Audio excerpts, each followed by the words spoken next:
अस्सलामुअलैकुम नाज़रीन, JN news HD के साथ मैं हूं नाइला भट्टी। नजर डालते हैं आज की अहम खबरों पर।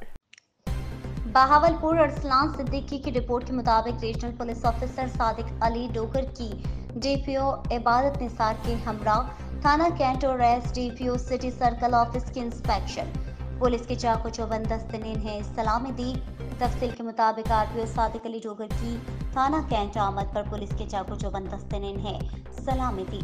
इस मौके पर DPO बहावलपुर इबादत निसार, SP सिटी अजीज अहमद और SDPO सदर सर्कल तारिक परवेज भी मौजूद थे।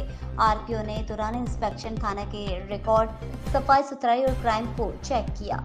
उन्होंने फ्रंट डेस्क रूम का मुआयना करते हुए ऑनलाइन रिकॉर्ड को चेक किया और फ्रंट डेस्क पर आए साइलिंग से इनके मसाइल भी दरियाफ्त किए। RPO ने थाना के SHO और स्टाफ को हिदायत की कि वो फ्रंट डेस्क पर आने वाले शहरियों से इज्जत और एहतराम से पेश आएं। थाना में आने वाले साइलिंग की शिकायत का फौरी इंतराज करें। पुलिस का अच्छा रिस्पॉन्स ही माशरे में पुलिस के इमेज को बेहतर कर सकता है। हुकूमत पंजाब और IG पंजाब के रीजन के मुताबिक फ्रंट डेस्क के जरिए तमाम शिकायत के इंदराज को यकीनी बनाएं। उन्होंने थाना के हवालात में नस्ब कैमरा जात को भी चेक किया और सख्ती से हिदायत की कि किसी भी शहरी को नाजायज हवालात में नहीं रखा जाएगा। रीजन भर में थाना जात में मौजूद हवालात को 24 घंटे मॉनिटरिंग सेल से मॉनिटर किया जा रहा है। कोताही बरतने वाले अफसरान से आहीनी हाथों से निपटा जाएगा। ज़ेरे तफ्तीश मुकदमात को मेरिट पर यकसू करें और पुलिस गश्त को मज़ीद मौसर बनाएं।